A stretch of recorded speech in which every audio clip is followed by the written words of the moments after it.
Today, I am very excited to be joined by heavyweights in the Philippine and global tech ecosystem. So maybe we can start with a quick round of introductions, starting with Erwin at the very far end.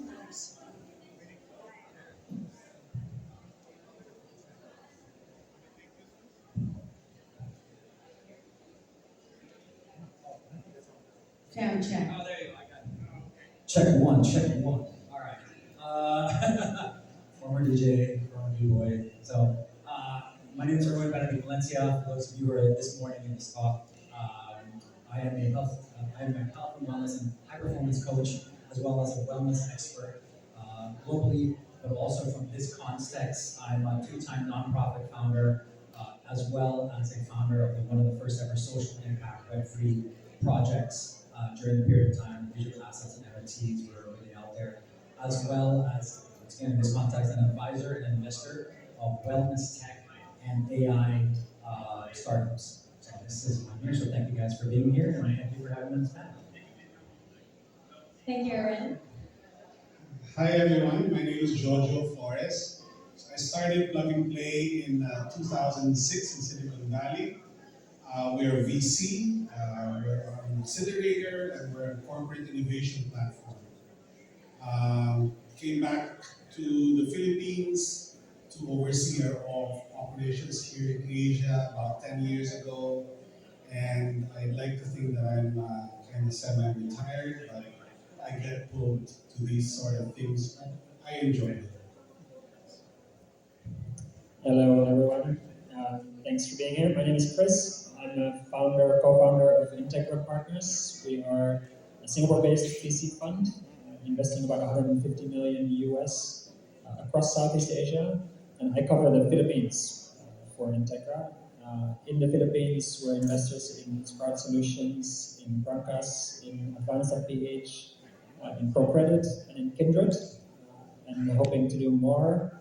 And professionally and personally, I'm a huge fan of the Philippines, so very happy to be here. My name is Franco. I'm the managing partner of a fund called Foxtrot Capital Partners. Um, I guess one of the most prolific investors in the Philippines, of course, a Philippine-focused fund. We started the fund in 2018.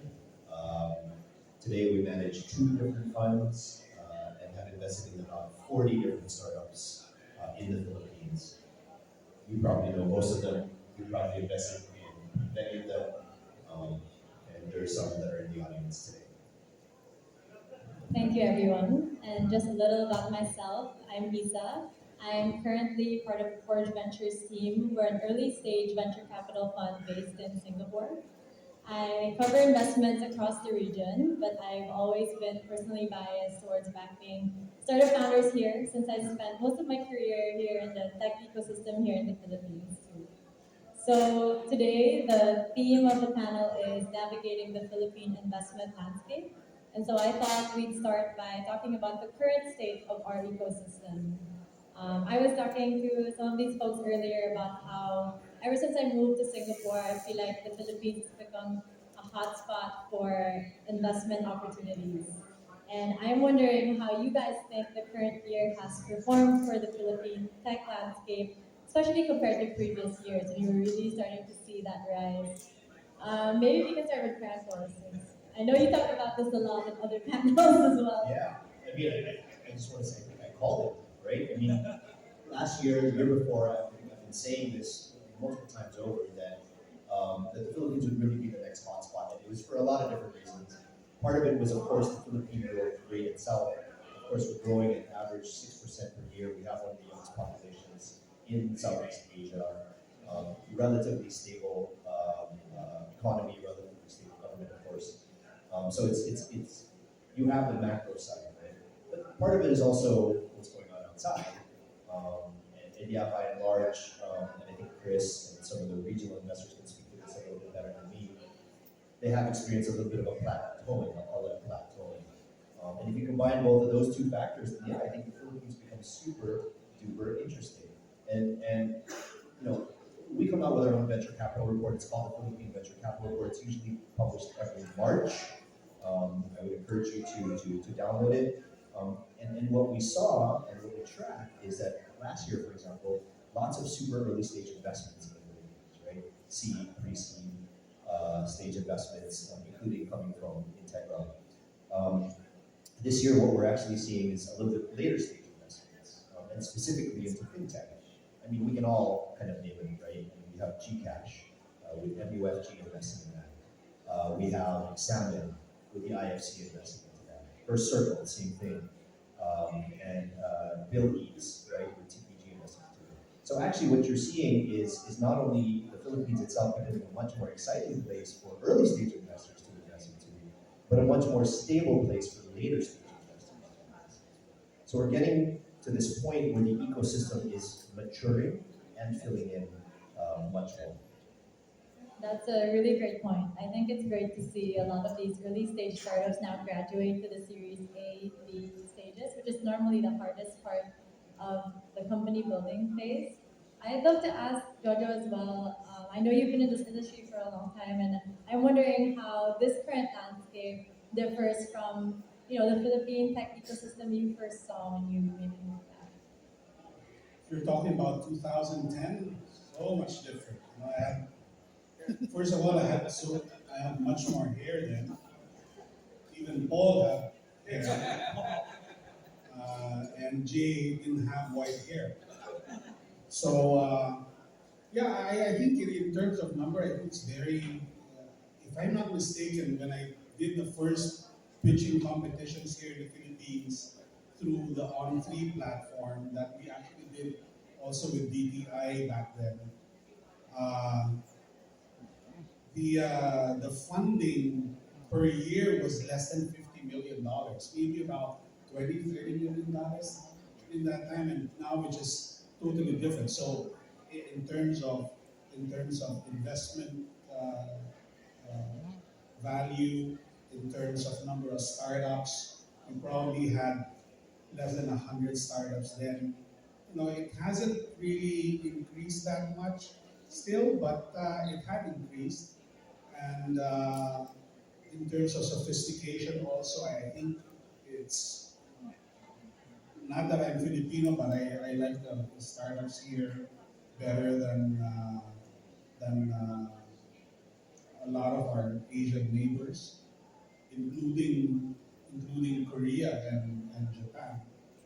But I am a little bit embarrassed though to say that. Well, yeah, there is that there's that investment winter going on, but um, 2023, well, let's say the last 5 years we would do anywhere from 15 to 20 investments here in Southeast Asia. But for this year, we've only done two, and none of them in the Philippines actually. So that's a little sad. I mean, but that also kind of, I don't want us also to be drinking our own Kool-Aid here. And this is the reality that's, because our investments are global. And we did, I think, almost 190 investments last year, and probably this year will end up even less than that. Uh, and significantly decreased here in Southeast Asia. So it hasn't been really good for startup investments, but of course, I mean, good thing that at least with the later stage companies, uh, there's money that went in there, but for new deals, a little bit challenging still. Okay, yeah, I think we can touch a little bit more on that. It has been a very challenging year globally for the VC and tech ecosystem. And maybe zooming out a little, I'd love to hear from Chris and from Erwin how regionally and globally you guys think the Philippines is being viewed by potential investors and the ecosystem in general. Maybe we can start with Chris then, and then we can move to Erwin after. Sure. My hair was already gone in 2010, but I lost it early. So I think, I think the further away you go from the Philippines, generally probably the less understood. Maybe the US is an exception, perhaps because of the big Filipino diaspora in the Philippines. I'm from Europe originally, and the questions people ask me are really extremely basic and quite misinformed often. In the Southeast Asia context, as an investor, I think the money is coming. I think Franco is right. And when it comes, we always show up in groups. So I think it's going to go from not much to probably too much, unfortunately, which is something to think about if you're a startup founder, because every dollar you take, your investor wants it back 3 times or more. So you are leveraging yourself with expectations from your investors. To me, why the Philippines is such an exciting market is because you can make money in the Philippines. And that is not true in every market in Southeast Asia. And Indonesia, for example, which has been an extremely hyperactive market on the VC side, it is also hyper competitive.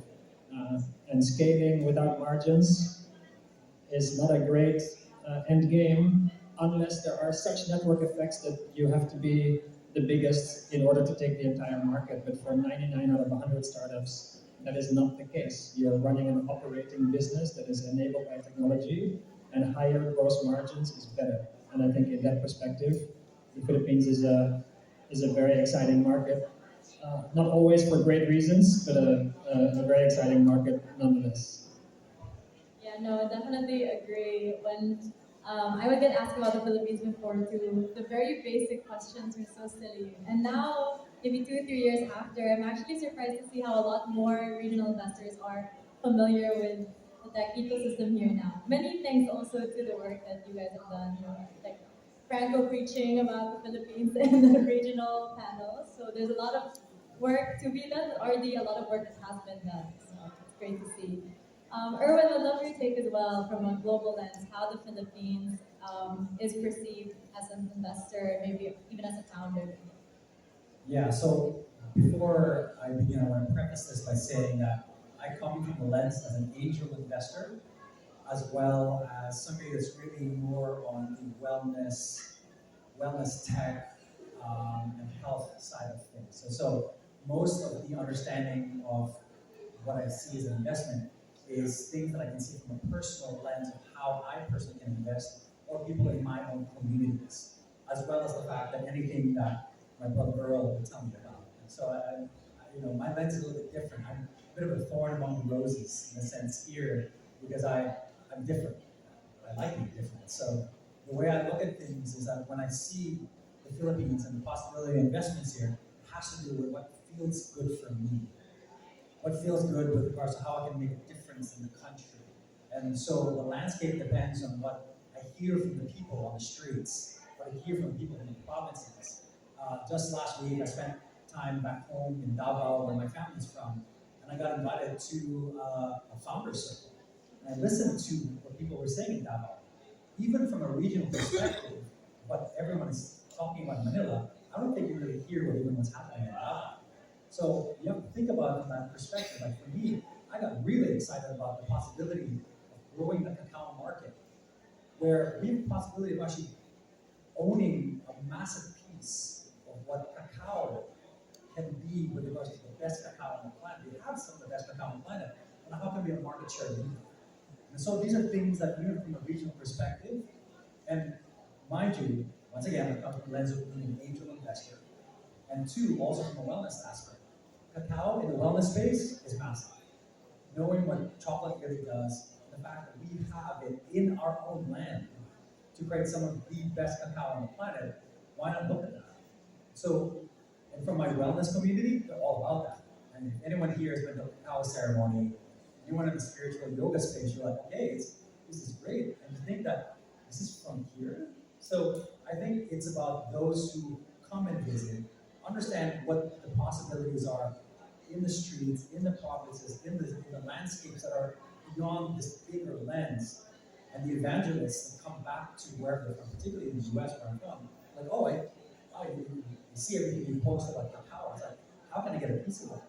So I have people in my own community going like, is there a way we can adopt farms? Is there a way we can be part of a collective, maybe a fractional ownership of a farm?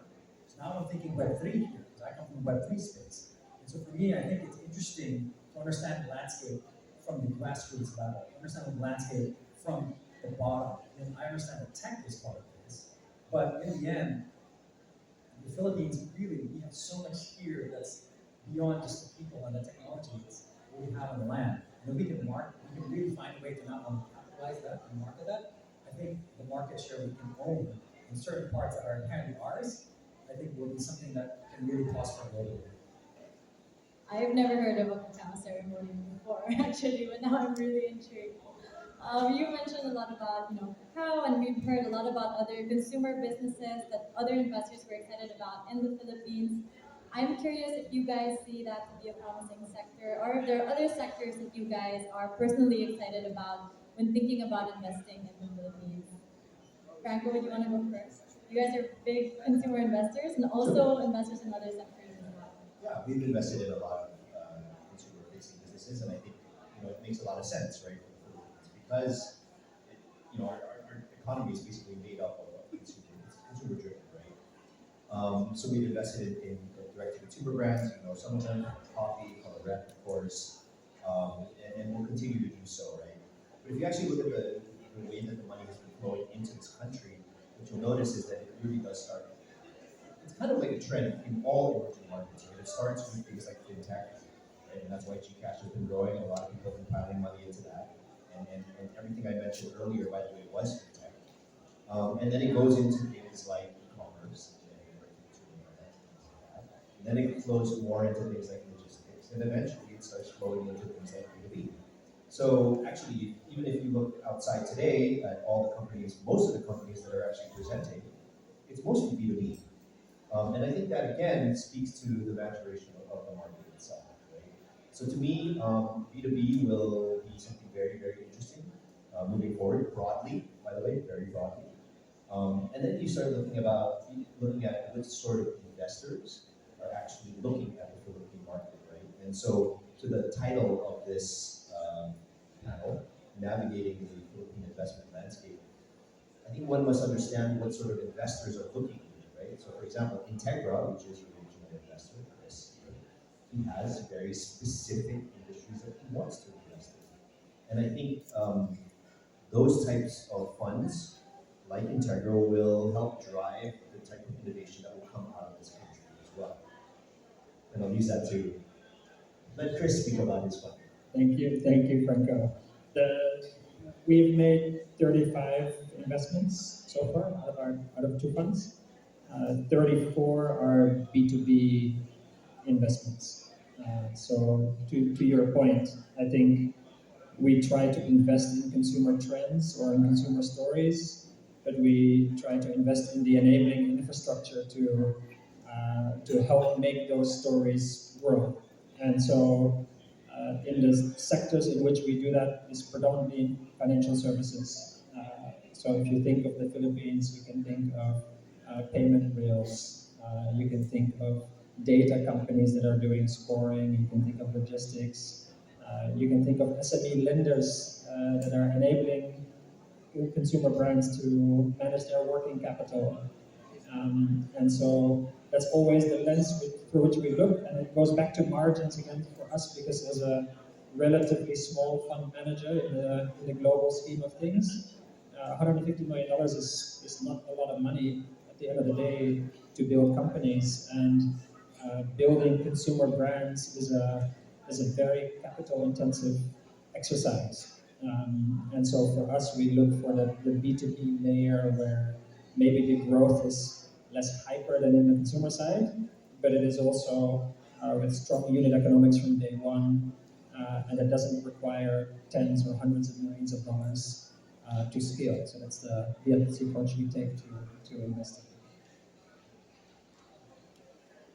I agree with these two gentlemen here. Obviously, I think e-commerce and all the other ancillary businesses around it, with payments, logistics, and what have you, it will take care of itself. And I think we're at a healthy pace to grow those sectors and subsectors all around e-commerce. Um, but towards your question of what I think now will be a Philippine story to tell, uniquely Philippine story to tell.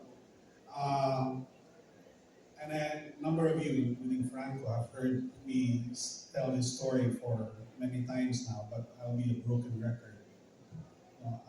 And I had a couple of guests from Europe here last year, or yeah, last year, and they were a 500 million euro fund, and they asked me, what do we invest here in the Philippines?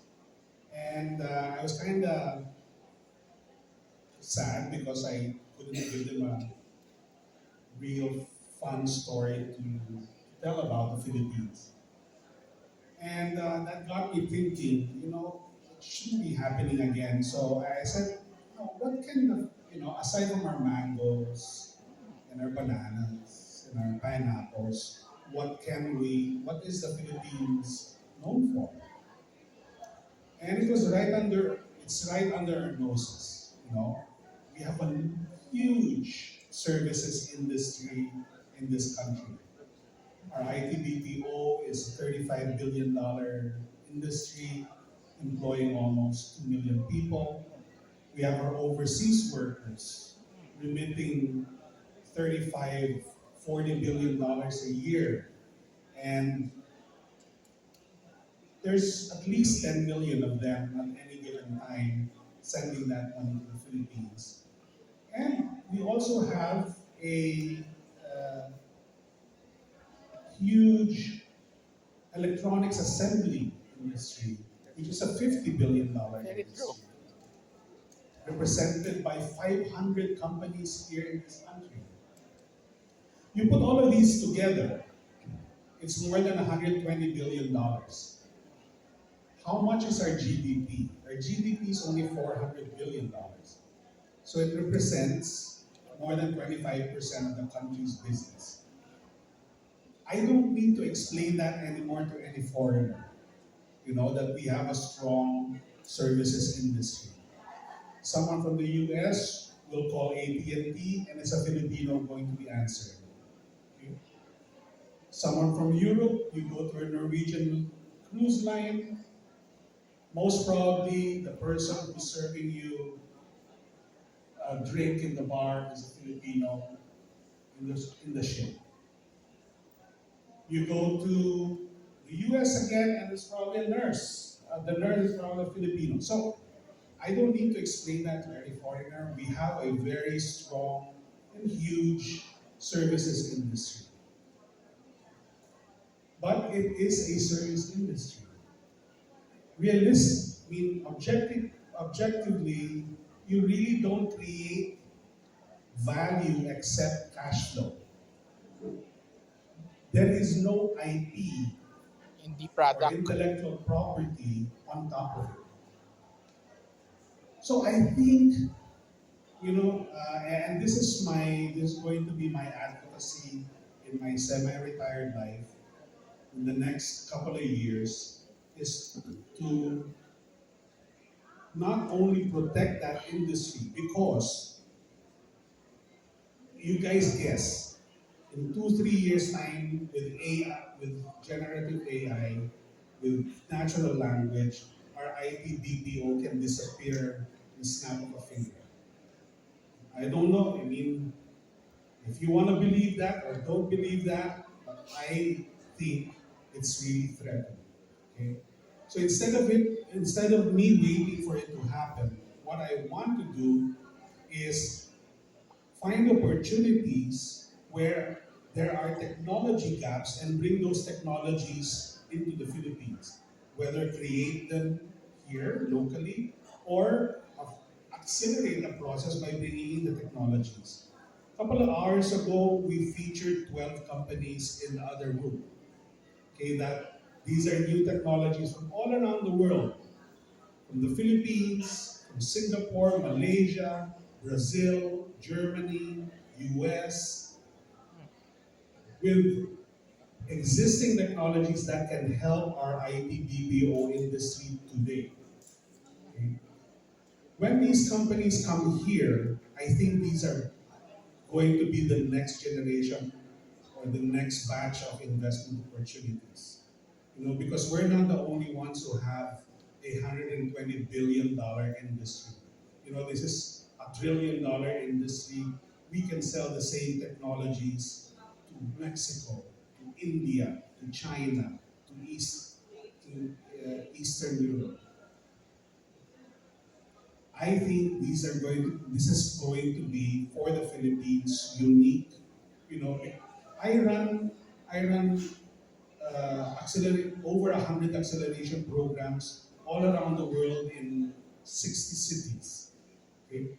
I know all of the industry themes that all of these guys are doing. None of them are addressing the services industry.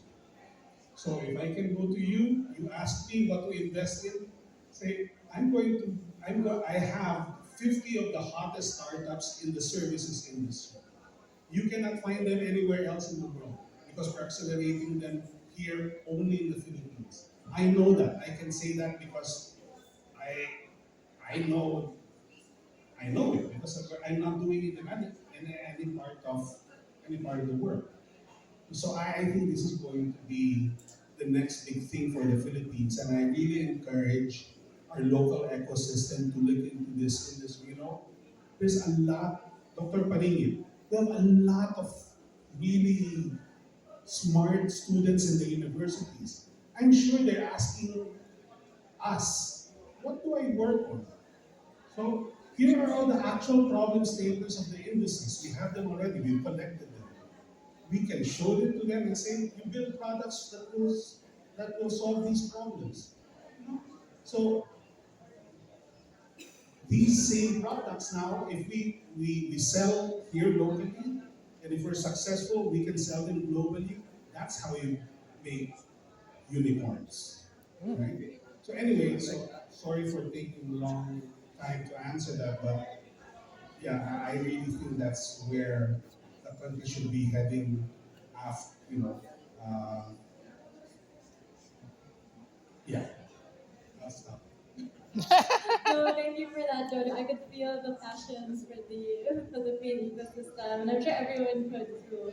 I know we only have a few minutes I left. mean, I concur with it, just to let you know. It is the service industry that we are. So.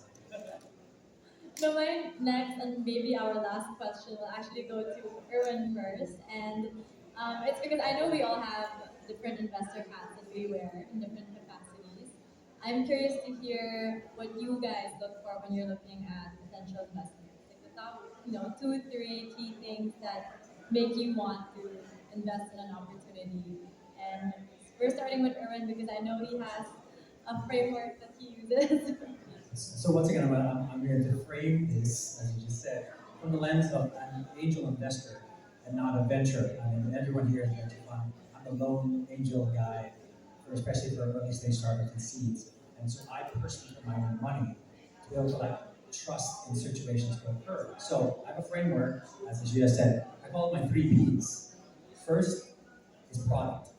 Is the product that you're developing something I personally will use? Is it something that my family will use? Is it something that my friends and my community will use? If it's something that I feel that will be used, then that's one check for me. Second, people. Is the founder a good person? Is the founder somebody that works his or her ass off to make sure that this venture that's being created is something that's real, or are they going to slack off once they get funded? Number two. Number three, purpose. What's the really grander scheme of all of this? Like, whatever you're building, why are you building it? If it's to make money, then oddly enough, I'm out. Because it doesn't feed the greater good of the world. But like I said, that's me. I come from a lens. I'm not only a wellness guru, I'm also an angel investor. So I want to make sure that the money I put, or the money that I gather together from my friends and colleagues, actually brings a greater purpose to make an impact on this planet. But so, once again, 3 Ps, once product, people, and purpose. Thank you. Very, very succinct. Chris, maybe if you have, your regional lens on. Sure. I'll try to give a little bit more operational answer and explain what we sometimes struggle with also with companies in the Philippines. And I think it's really about operational excellence. Because if you are growing, you need to execute. And in order to execute, of course, you need good people who have the right purpose and the right product. But it's more like mundane things like a good head of finance who can do the accounting and manage the tax bureau, or a good HR leadership who knows how to hire, and unfortunately in the Philippines also very hard to fire. So these people are not easy to find, but they're critical to have alongside founders to get from the ID stage to a stage where you can build a bigger company.